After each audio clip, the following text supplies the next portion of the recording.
Good morning, and thank you for joining the New England Nursing Home Quality Care Collaborative. My name is Mayara de Oliveira with the New England QIN-QIO.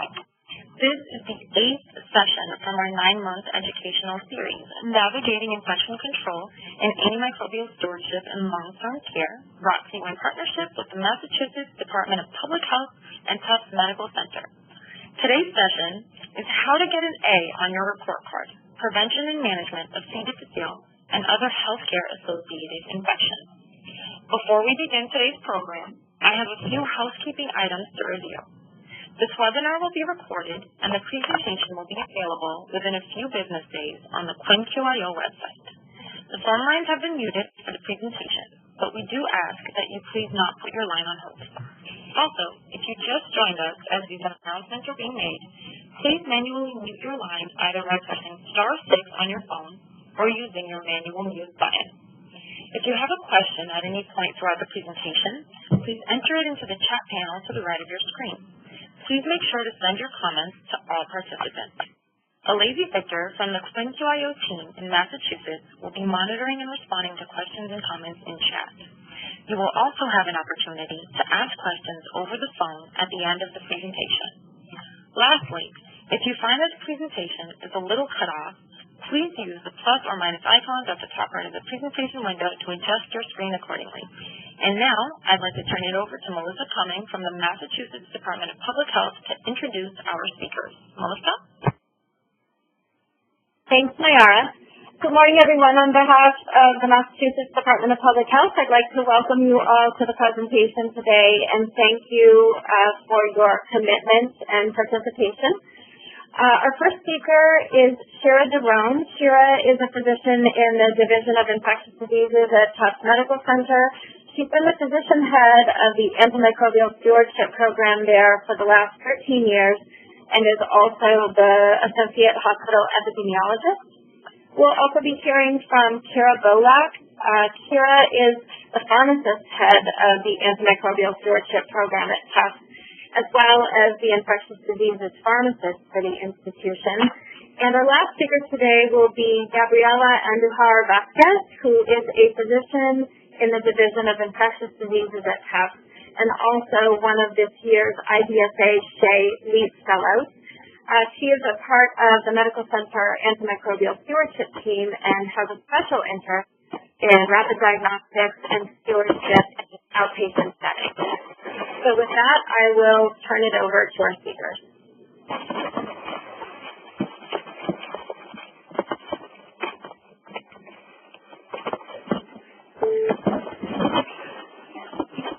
Have everybody muted again because I think somebody's line is a little bit loud. Oh, never mind, it went away. Okay, so I'm going to go ahead and get started. This is Shira, and I'm going to kick us off today talking about how to prevent and manage both C. diff as well as some other healthcare-associated infections that we really worry about in the long-term care setting. With today's talk, we're going to review some of the factors that predispose our residents to C. diff, to evaluate the effectiveness of various strategies in prevention of both C. diff occurrences as well as recurrences, and then explain some of the reporting strategies for UTIs and their utility, and lastly, to summarize the appropriate use of varying contact precautions. So we'll start with talking about C. diff, which is kind of this giant monkey on everybody's back related to appropriate antibiotic use and just making our patients feel well. The risk of C. diff, it really requires kind of a two-hit. You really need 2 strikes in order to develop C. diff. There needs to be some sort of reason that the resident becomes susceptible to C. diff. Most commonly, that's due to antibiotic exposure. And then the other kind of factor that needs to be present is that the... How are you? Good, how are you? Oh, good. I'm just checking in. I'm going to go do the unit to see if there's anything going on. And other factor that needs to be present is that the resident needs to be exposed to the C. diff itself. A lot of people are colonized with C. diff, and that can be a route of transmission when people don't even realize that there's asymptomatic colonization. So So it routinely lives in a lot of our GI tracts, but once you have been exposed to it, as well as once you have something that changes your flora and makes you susceptible to it, is really when C. diff infection actually develops. So here's a good graphic that shows how, when people have no exposure to antibiotics, their normal flora is at a pretty high level.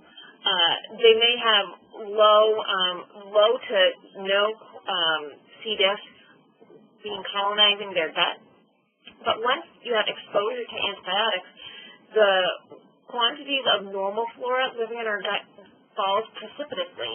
And in that setting, because C. diff is an encapsulated organism that's not susceptible to most antibiotics that we use, because of that, when the regular flora goes down, that creates a nice environment for C. diff to flourish and multiply and potentially even start producing high levels of toxin, causing the C. diff infection that we worry about. That risk exists not only while the patient is on antibiotics, but even lasts for quite some time after the antibiotics are done, because once that person's flora is disrupted, it can take weeks to months for them to regain their normal flora just with day-to-day activities. So for that duration, after the antibiotics are discontinued, that person is still at risk for having a C. diff infection, and only once their normal flora is restored are they no longer at significant risk for having a C. diff infection. So, as we mentioned, antibiotic use is one of the key causes of C. diff because it really throws off your gut flora. Here we have a hospital that was looking at C. diff rates along with their rates of both fluoroquinolone and cephalosporin prescribing, because both of those have been associated with C. diff infections. As they were finding they were having increasing rates of C. diff, they decided to start putting in interventions and antibiotic stewardship program to get better control of their quinolone and cephalosporin prescribing rates. And they found that as they improved their antibiotic use, their C. diff rates went down accordingly and stayed down as they continued to manage their antibiotic use. This is a little bit hard to see, but this is a meta-analysis that looks at all the different classes of antibiotics and their propensity for causing C. diff or their risk for causing C. diff. And what we find is that the drugs, the antibiotic classes that have a significant impact on your gut flora, namely the obligate anaerobes, those tend to have a higher risk of C. diff, like fluoroquinolones, clindamycin, and your cephalosporins. Whereas the antibiotic classes that have little to no impact on the anaerobes, like sulfamethasol, trimethoprim, or Bactrim, as well as your tetracyclines and even your macrolides, they have a much lower risk of C. diff because they don't mess with your gut flora quite as much as the other drugs. So if you do need to start a patient on antibiotics that has a high risk of C. diff, that's where we think about trying to preferentially using those drugs. And vancomycin, which we think of as a treatment for C. diff, also has a pretty significant impact on your gut flora and can predispose you to having C. diff. So vancomycin is a really broad-spectrum gram-positive antibiotic. And although it's effective against C. diff, it's also effective against many of the gut bacteria that live kind of very asymptomatically within our colon. And what they found is that when they gave these patients vancomycin, it not only decreased the quantity of gut bacteria, the colony count, but it also significantly decreased the diversity, so how many different bacteria were present. And we think that both of those are really important to create this nice harmony of the bacteria that live in our colon, so that way we can protect ourselves from C. diff from overpopulating and causing infection once it overpopulates our gut. So I've mentioned antibiotics as being a big cause of increasing your risk for C. diff, but there are other factors that we worry about as well. advanced age is highly, highly correlated with C. diff infection, partially because the older you get, the more likely you are to get antibiotics. But even for when you compare older versus younger patients who get antibiotics, the older you are, the more at risk you are for C. diff. Other things that impact your bowels, like intestinal surgery or inflammatory bowel disease, and even obesity can increase your risk of C. diff. Chemotherapy and transplantation can also increase your risk of C. diff because chemo and radiation, they are meant to kill cancerous cells, but they also kill bacterial cells that are living in our gut and actually doing good things. So because they cause this dysbiosis within our gut, they can also increase our risk of C. diff. And lastly, gastric acid suppression, so either PPIs or H2 blockers, also change the pH for GI tract and therefore can impact how the bacteria interact with each other and the risk of C. diff accordingly. So here is a large database study that looked at thousands of people, some of which got PPIs and some of which didn't, and some of them got C. diff and some of them didn't. And across all analyses, the receipt of proton pump inhibitors increased the risk of C. diff overall. And if somebody did develop C. diff, they were about 6 times more likely to have a severe infection and about 15 times more likely to develop a complicated infection, like somebody who's critically ill with hypotension or shock or ileus. So not only does giving these people proton pump inhibitors increase the risk for acquiring C. diff, but if they do acquire C. diff, it's more life-threatening than someone who has not received any proton pump inhibitors. In addition to that, having a PPI stewardship program kind of tacked on to your antibiotic stewardship program can have a lot of positive benefits, including improving your risk of C. diff. Once you already have the infrastructure of establishing an antibiotic stewardship program, it's not that hard and it's not that far of a stretch to add PPI stewardship onto it. And by co-administering these programs together, you can improve your antibiotic prescribing rates, you can improve your PPI prescribing rates, and just improve care overall. So other factors that can increase your risk of C. diff outside of the patient include poor hand hygiene or poor hand hygiene policies, as well as maybe inadequate room cleaning. We know that our standard soaps and detergents don't remove spores very well. Things really need to be bleach cleaned in order to really get those spores off. So making sure you get a really thorough cleaning policies and spot checking and making sure that things are cleaned well is really important once a patient has had C. diff. And even if somebody didn't have C. diff in the past but did receive antibiotics, that can even predispose the subsequent resident of that room to getting C. diff.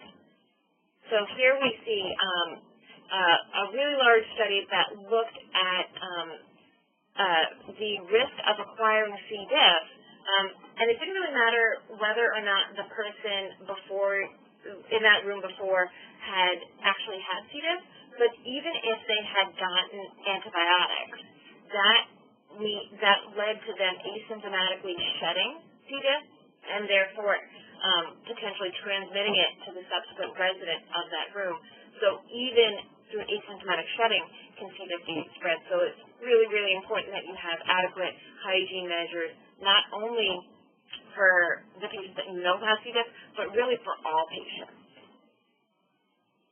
So moving on to other things that we can do to help protect our patients. So this is Shira. I'm going to take over here for a little while. One of the most common questions that we get as experts in antimicrobial stewardship and infection prevention is about the use of probiotics. Are probiotics effective at preventing Clostridium difficile infection? So just to start with the basics, probiotics are defined as living microorganisms which upon ingestion in certain numbers exert health benefits beyond inherent general nutrition. And they're pretty in right now, and have been for about the last 10 years in the United States. They've been extremely popular throughout the world for over 100 years. And there are many purported health benefits, some of them within the world of infectious diseases. So can probiotics help prevent Clostridium difficile from developing in patients taking antibiotics? And there have been many small studies, many of which are not well done. And in the Cochrane Systematic Review in 2013, they looked at 1,871 studies, and believe it or not, only 31 of them were included because the quality of probiotic studies tends to be quite poor. In those 31 studies, there were 4,492 subjects.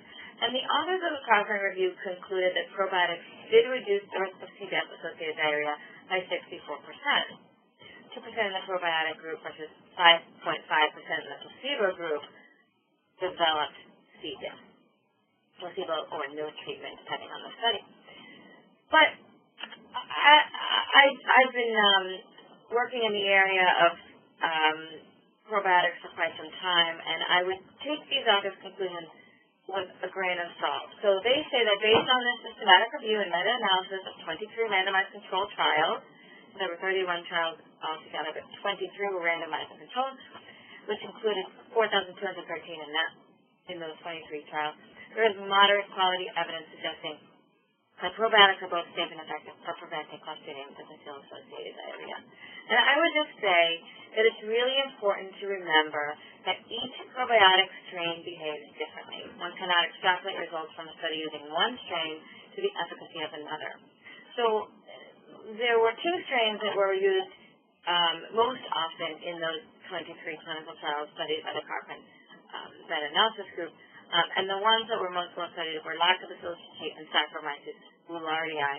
And these are some of the products that have Lactobacillus and Saccharomyces boulardii right here. Outside of those two probiotics, I think one cannot necessarily conclude that there would be a benefit. And certainly we know that there's quite a cost associated with the purchase of these products. In addition, adverse events have definitely been seen, and those include bacteremia, or actually fungemia in the case of Saccharomyces, because that is a fungus, endocarditis, and liver abscess. And we have seen and been consulted on several cases of bloodstream infection with both of these products, the Lactobacillus product and the Saccharomyces product. Often the situation is, but not always, that the capsule has been opened and this powder put into a either applesauce or some other product that's easier to eat, or put into a PEG tube or a G tube, and the provider then has that powder, which is teeming with bacteria fungus, on their gloves. The provider may then manipulate an IV line, and that's how bloodstream infection develops. So, and some of these patients have been quite sick. So I would warn you about that. I will also say about probiotics that I think it's very tempting for us to want to reach for a pill to deal with a situation that we are struggling with when it comes to patient care. In this case, Clostridium difficile infection. If there were a magic bullet to prevent all of these negative outcomes in our patients, we would use it. And I think we would all like for probiotics to be that magic bullet. But much more effective at preventing Clostridium difficile infection is prudent use of antibiotics, good hand hygiene, and good cleaning of the environment, disinfecting with a sporicidal. And if your time, money, and effort are going to be spent anywhere, I would put it there rather than probiotics any day. So I'll just get off my soapbox now. But I do want to warn you about the diagnosis of Clostridium difficile infection, because I think that we are, as a healthcare system, are still pretty confused about who actually has Clostridium difficile infection, who actually needs to be reported to public health authorities as having Clostridium difficile infection. And so here's an example of a PCR-based C. diff test. This is the one we use. It's not necessarily the one you're using, but the concept is similar. So typically, there would be some kind of antigen and toxin screening step where if you see the left hand test result, if there is neither antigen or toxin, then the patient does not have Clostridium difficile, and that's usually about 77%. Hi, how are you? I'm good, thanks. How are you? Good, thanks. I'm actually in the middle of a webinar. It ends like in a half an hour. That's good. Why don't we do another, can we do another muting of all the lines, and then we'll unmute ourselves?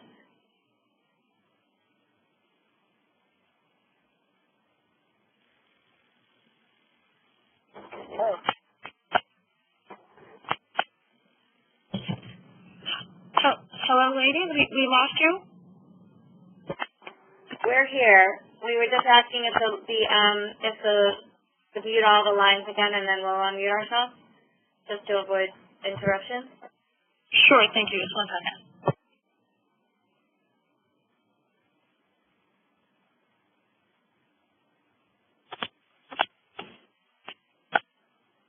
The leader has unmuted your line. Hello? The leader has muted your line. To unmute your line, press #6. Okay, so that example on the left, it's very clear that that person does not have C. diff. In the example in the middle, the person has the C. diff antigen, they have a C. diff toxin. That's about 12% of samples typically submitted, and that is a clear-cut case of Clostridium difficile with toxin-producing organisms that requires treatment. But where the issue comes in, and it represents about 11% of samples, the patient has antigen. I see. Yes, it has to do with the DNA. The DNA of the. We are getting a lot of background conversation, and we did just re-mute all of the lines. So if someone else is still not on mute, can you please mute yourself by pressing *6? Thank you. Oh, you unmuted it. I thought they could mute everything. No, but I mean, I thought you could mute everything. Yeah, she did it.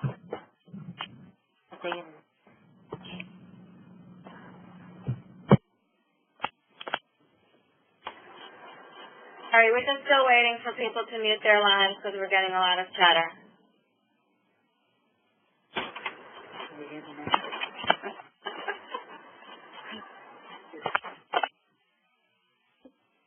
Okay, that's good chatter. So in that approximately 11%, and I think I would say that realistically we are seeing more than 11% of cases in this scenario. Patients may have Clostridium difficile bacterial antigen, but not toxin. And so it isn't clear whether that patient has Clostridium difficile infection. And so the typical test these days then reflexes to the PCR-based test, where the PCR test looks for Clostridium difficile DNA. And then a proportion of those 11% of patients will have positive tests for DNA. That means they definitely have Clostridium difficile organism on board, but it doesn't actually necessarily mean that the patient has Clostridium difficile infection, because as we've talked about with MRSA, VRE, ESBLs, and CREs, you can have colonization without infection. And so in those situations, it's really important, particularly when you see the results come back and it says that the test was positive by PCR, to reassess that patient and determine whether you truly think that the patient has Clostridium difficile. Now, Kara showed us a little while ago, if you give a patient vancomycin, you are destroying their gut flora, both in terms of quantity and quality of bacteria, and you are increasing their risk of future C. diff. Not only future C. diff, but colonization by all of the bad organisms that we've been discussing for the last several months. And so you only want to give oral vancomycin to patients who truly have C. diff. And so you only want to treat them if they have diarrhea. That's loose stool where the sample of stool conforms to the shape of the container. Clinically significant diarrhea, so more than 3 loose stools in a 24-hour period, unless you believe that they're so sick that they have an ileus and that they may not be able to make stool anymore. And if you believe that your patient meets that criterion, then they should be in the hospital. Their diarrhea is actually a change from baseline, so many of the residents in long-term care do have chronically loose stools due to a variety of reasons. So it really has to be something that has changed for that person, and that the diarrhea cannot be explained by other causes. In the majority of cases that we see here at Tufts Medical Center that are C. diff positive by PCR, you can trace back a recent administration of some more aggressive than usual bowel regimen that patient received because they were constipated. So you certainly don't want to be treating constipation, causing diarrhea, and then interpreting that as C. diff. Tube feeds cause loose stools. Lactulose in our liver failure patients causes loose stools, and that is to be expected. And those patients should not be tested for C. diff, but if they are, and it comes back PCR only, they should be reevaluated.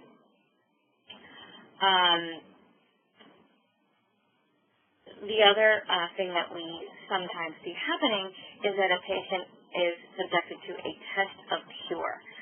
So once you've treated C. diff with 10 days of antibiotics, you do not want to repeat the C. diff test to determine whether the patient is cured. Again, the PCR test is looking for DNA. DNA sticks around even when the bacteria are dead, so that is not a useful test and will only cause somebody to misinterpret it and potentially offer treatment again. I want to point you in the direction of this really, really useful guideline, and perhaps we could provide a link for this in chat and in future emails. It's the Infectious Disease Society of America guideline for Clostridium difficile infection in adults and children, updated in 2017 in conjunction with the Society for Healthcare Epidemiology of America. And it's got some really useful stuff in here about treatment and about prevention and about environmental and infection control measures. So I'll point out that Table 1 has a very useful table, outlining the recommendations for the treatment of Clostridium difficile infection in adults, the options being vancomycin and fidaxomicin, primarily with a mention of fecal microbiota transplantation in the table as well. And so we're not going to get into treatment in this webinar, but this was a great place to look when developing any treatment protocol for your institution. Importantly, with regard to treatment, though, I will specifically point out a recommendation in the guideline that states that there are insufficient data to recommend extending the length of anti-C. difficile treatment beyond the recommended treatment course or restarting an anti-C. diff agent empirically for patients who require continued antibiotic therapy directed against the underlying infection or who would require retreatment with antibiotics shortly after completion of CDI treatment. So what that means is two things. If you have a patient who develops C. diff while they're on a 4-week course of antibiotics for endocarditis, you give 10 days of oral vancomycin. You do not extend the course of that vancomycin until the end of the antibiotic course for the other infection. Similarly, if you have a patient who has recently been treated for C. diff and they need antibiotics again for another infection, say your patient develops cellulitis and you're going to give them Keflex, you do not start them on prophylactic vancomycin during that course of Keflex. And so those are some things that we've struggled with over the past years, and this guideline finally makes some very clear recommendations for. So we've talked about all of the important things that can be done to minimize the risk of Clostridium difficile. And this polling question, if you could open the polling question, please. is designed to assess what and have you think about and let us know which of the following strategies your facility is using to minimize the risk of C. diff. It's that difficile.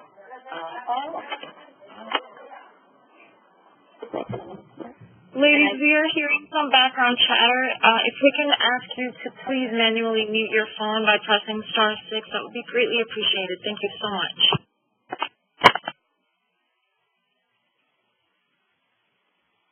Great, thank you. And so, polling question, we're not saying the polling question, I don't know. That could hopefully pop up, unless somebody else is seeing it and I'm not. But we would like you to enter as many responses as apply on what strategies your facility is using to minimize the risk of C. diff. And that, there we go. That might include antimicrobial stewardship, enhanced cleaning of rooms housing residents with C. diff, enhanced cleaning of the actual beds and mattresses used by residents with C. diff, contact precautions being used for rooms of residents with C. diff, private rooms for residents with C. diff, not an easy thing to achieve, bedside commodes and prohibiting use of toilets for residents with C. diff, residents themselves using gowns and or gloves when leaving their room, routine use of probiotics in all or certain residents, like those receiving antibiotics,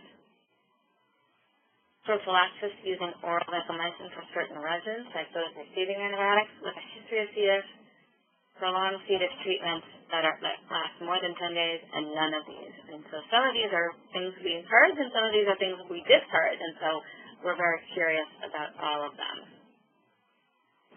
The time is up, and we should be seeing the responses shortly. Okay. So I see that the largest numbers of positive responses are in the areas that we hope they would be in: antimicrobial stewardship, enhanced cleaning of both rooms and beds, which is really important. Contact precautions upon entering, that is the recommendation. Bedside commodes are being used. And see, interestingly, a large proportion of you are using probiotics routinely. So that's really interesting. And some of you are admitting that you're doing prophylaxis and prolonged courses, which, as we just mentioned, we actually are going to discourage. And some of you are even managing to use private rooms, which is great, if you can do it.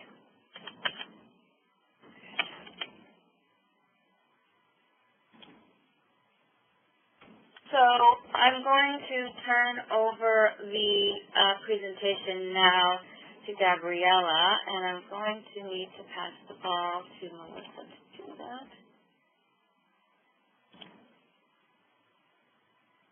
And all right. I got it. Okay. Hi, it's Gabriela. So now I'm going to talk about other healthcare-associated infections that can help you also get a good grade in your CDI rate. And we're going to start with the UTI event monitoring. So we do recommend for you to keep surveillance of UTIs, no matter if the patient has catheters or not, because of the reasons highlighted here. Basically, you want to calculate rates of UTI events among all residents in your facility. Non-catheter associated UTI rate will be calculated among residents without catheter, and then on-catheter associated UTI rate will be calculated among only those residents with indwelling urinary catheters. The reason is to identify which residents actually get UTIs.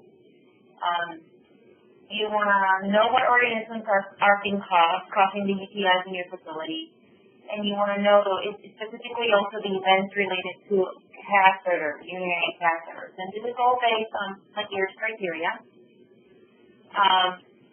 And the reason also is to monitor your antibiotic use.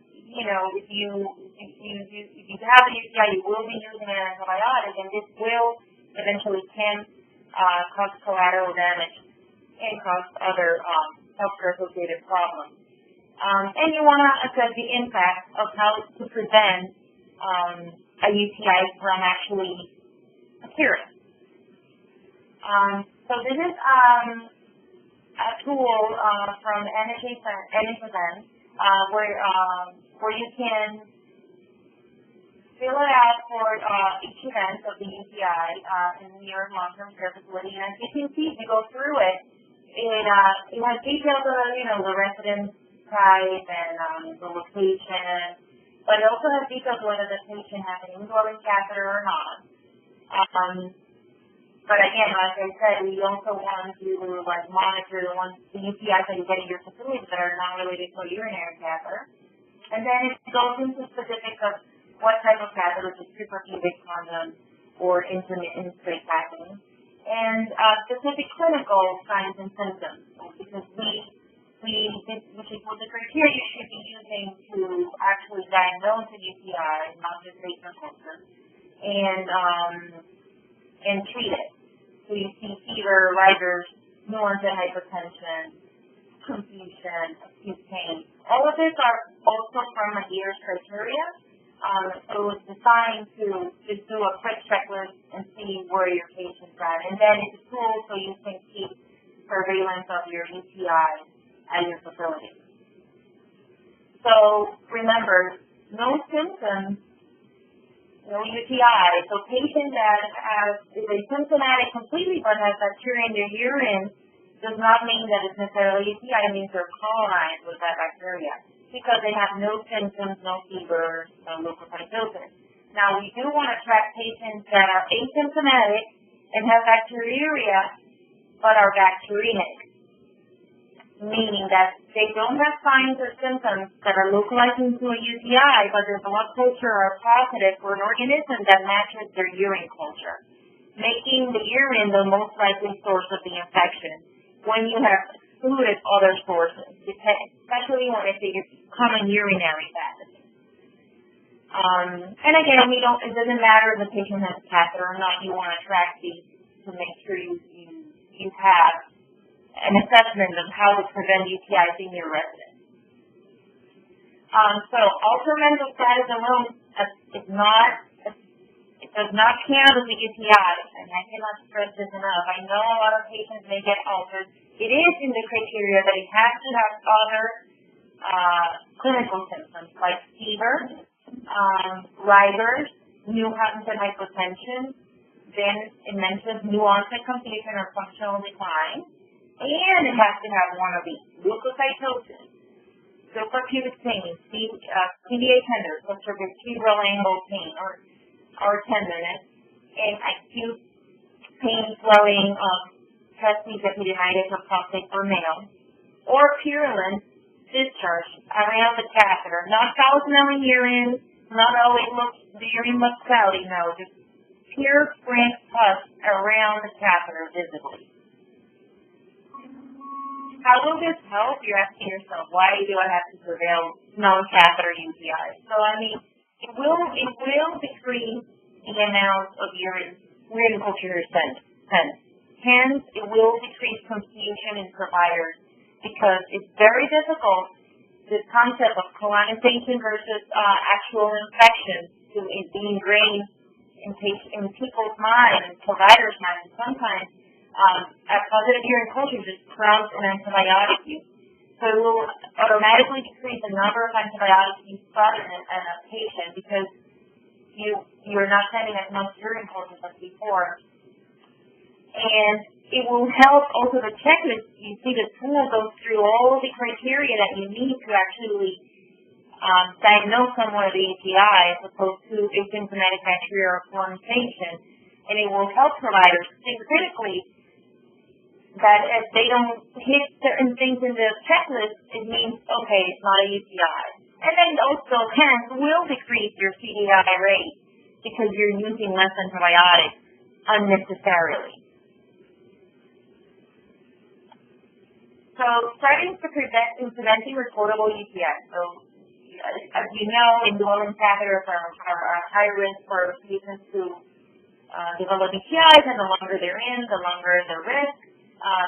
So ways to try to avoid that is turning to the intermittent catheterization as opposed to just leaving it in there, adult diapers, and it's not, and then you can use common cap or pure wick. And then don't culture the urine if the patient doesn't meet the criteria for UTI, which we went over, fever, leukocytosis, with other clinical symptoms, pain in the GU area, suprapubic pain, CDA, tenderness. So you want to go couple the urine culture with the symptoms and send it only if you're suspecting a real UTI. So this, now I'm going to talk about a case of how can everything go wrong if you keep treating colonization. So this patient has a urine culture that has more than 100,000 pseudomonas or urinosa, and as you can see, you know, if you see the susceptibility, then, you know, it's not a bad bag of a bug. It's an intermediate resistant to mercury, but everything's fairly sensitive. So this is a 75-year-old male that came for an elective valve repair, and it developed an abdominal infection. And his doctor decided to treat him empirically with broad-spectrum antibiotics that included cephalosporin. And then for some reason, they cultured his urine, and it grew the pseudomonas. So his doctor was very concerned about the pseudomonas, so he treated it, not necessarily because the patient had symptoms, but because he was concerned the urine culture was positive with pseudomonas. He received another cephalosporin, which had and the patient had an adverse event, which is common. The patient had seizures with this cephalosporin, eventually developed a stroke, was intubated, and because he was backbound and developed, as you know, can happen, a sacral decubitus ulcer. And they culture the sacral decubitus ulcer, as you can see, it's a coccygeal culture. And it grew pseudomonas again. And it's similar to the as you can see, the antibiotic profile is similar to the pseudomonas he had in the urine as well. So they gave him an antibiotic because he had a stroke and bled into his brain. He started having high fevers. So they pan culture him, and they weren't sure if the fevers were central from his stroke, or if it was because of a lung infection because he became intubated for a long time, or because of the decubitus ulcer that became infected, but obviously they cultured him everywhere, including the sputum, and do the same pseudomonas again. So we keep going with the antibiotics.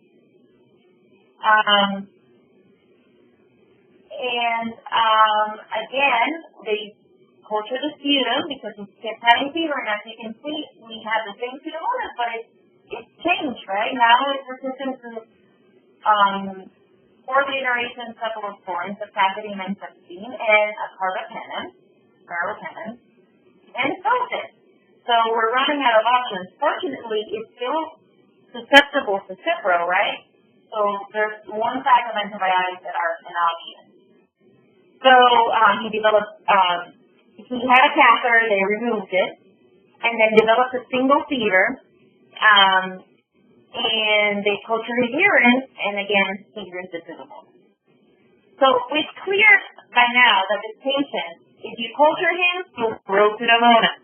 Whether it's real infection or not, it's tricky. I know it's tricky, especially in a patient like I was describing that had a stroke and has been intubated in the ICU, and it's sick for multiple medical comorbidities. But the fact that we kept treating each culture without critically thinking about whether it was really an infection or the patient was colonized had an impact in this patient, and eventually he ended up developing a multi-drug resistant organism in a course of 3 months.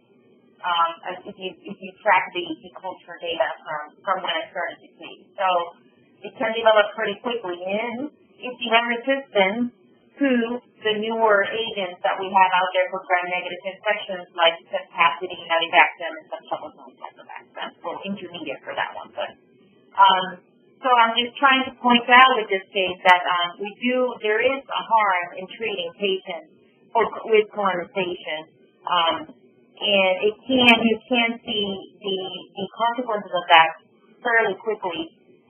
As you can see, if you track the story of this patient. I mean, eventually the patient did not do well, and overall they decided to withdraw care. So antibiotics were part of that, But this is a case where we really want you to think through a little bit more critically about when to start an antibiotic. And I know that sometimes it's tough decisions, but that's when you have experts in the field to try to help you with that decision. Other ways that you can improve your CDI rates and overall healthcare-associated infections is by your infection control program and making sure that you use the appropriate isolation precautions for your patients. So just reviewing a little bit, so standard precautions, it's all blood, body fluid, secretions, excretion, except sweat, non-intact skin, and mucous membrane may contain transmissible agents, infectious agents. Hand hygiene after touching blood, body fluid, secretions or excretions, and gloves, gown, or mask depending on the contact risk. Like if the patient's coughing a lot, you can wear a mask. If you're going to deal with a wound, use gloves, and gown depending on if you're also dealing with like a big changing a wound dressing or something like that. But they don't necessarily be on contact precautions, but just standard.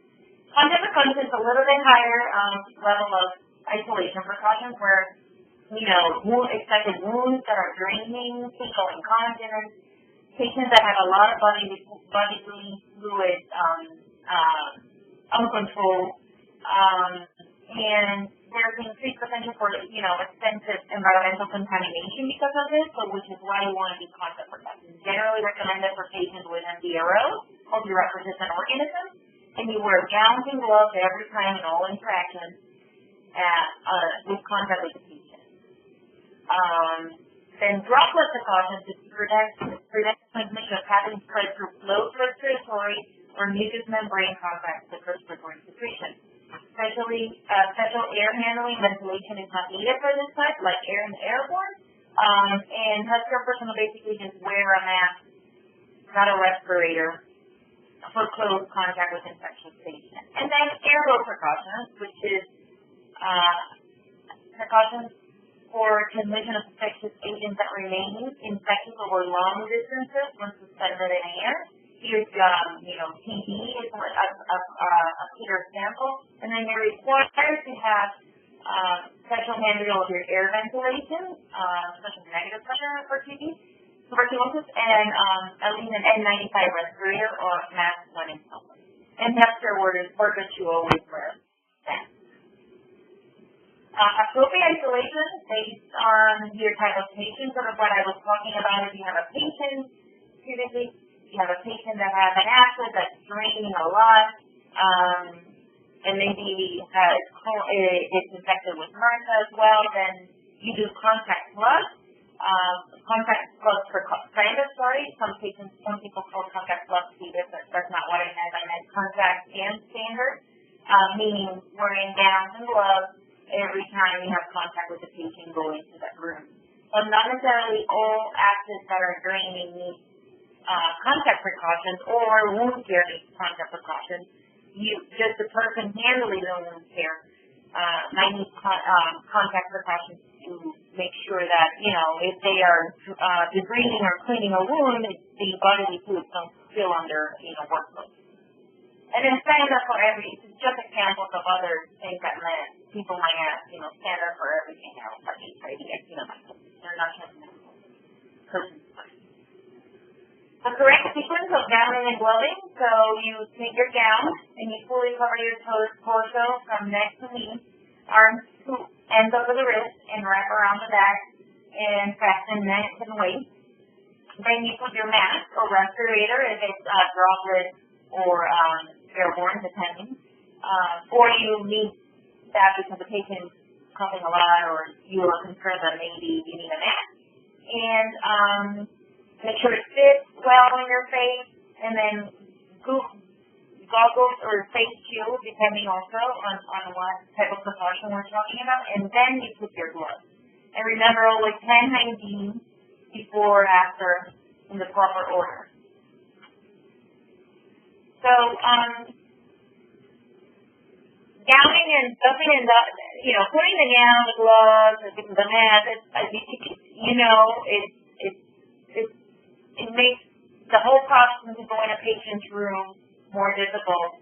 And this is a study that's illustrating that the average time spent by each intern resident in a patient with isolation compared to non-isolation rooms. And as you can see, the red line is non-isolation and the blue line is isolation. And it's clear that residents tend to not go into that room, or if they go, they spend much less time with the patient than when they are in non-isolation. So it does affect patient care at a global perspective. So you want to balance also your care. Like I was saying, like if your patient is having, it has a wound, but maybe it's not draining, then you don't necessarily need to put them on contact depending on the clinical situation. But you want to also take into consideration the patient's autonomy of trying to move around and the actual care, because healthcare providers tend to not go into rooms that are isolated more frequently for less time than with non-isolation.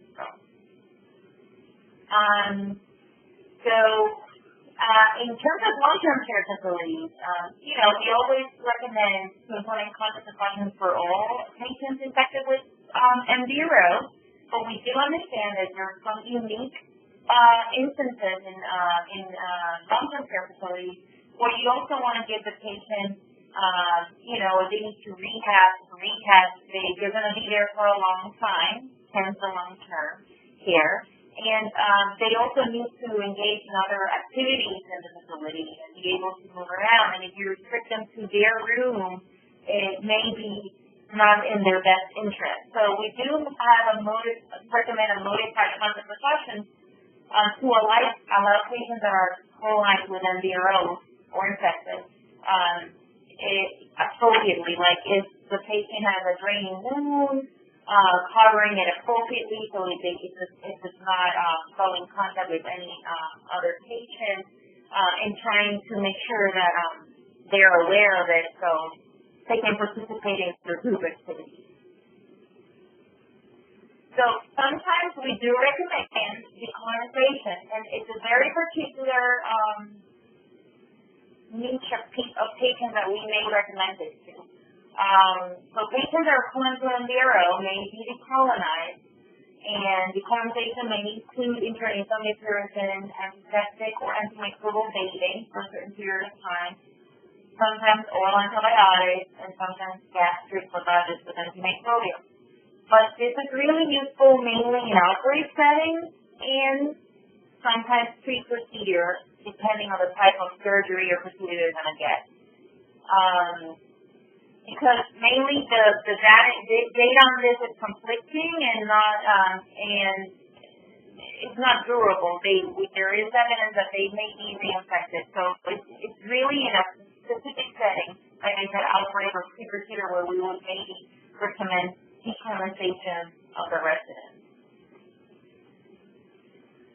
So in summary, there are reportable metrics that will be required for long-term care facilities in the near future. Right now, it's 16 TDI will be the first one, but others will likely follow.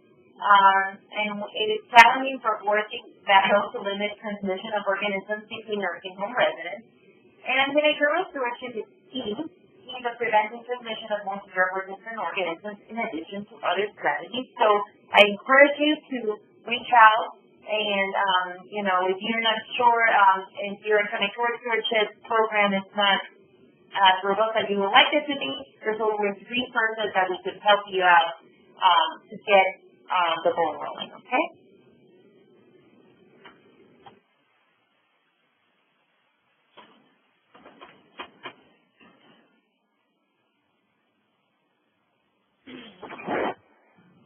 Hi, Melissa, you still have the ball. If you can pass the ball over to me, I can advance the slides. And it looks like we have a couple of questions on chat. Shira and Kara, please let me know if you want me to read them or if you are okay with reading the questions out loud and then answering them. I got it. All right, so I'll start by discussing this question about the NAP1 PCR test and whether that is a good measure of whether somebody should be taken off precautions. So, again, the NAP1 PCR test is looking for a specific strain